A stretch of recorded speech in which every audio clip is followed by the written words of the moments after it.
Runoff voting begins next month, and the Atlanta Press Club debates at Georgia Public Broadcasting are meant to give voters a side-by-side look.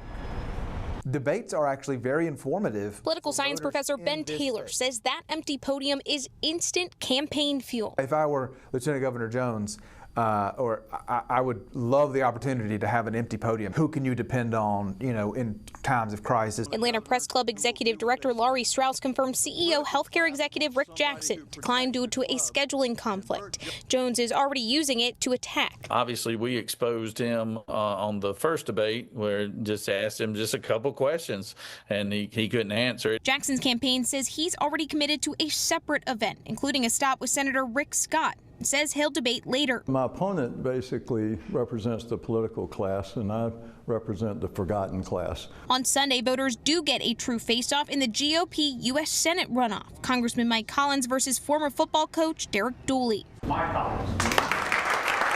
Collins stumping in Hall County on Thursday, leaning hard into crime and immigration. Try telling that to Lake and Riley's family. Dooley's closing argument, a new face, a new direction. They want something new.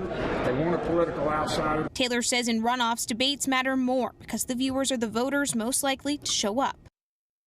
Taylor says Jackson needs to take control of the story fast, or with an empty podium, Jones will.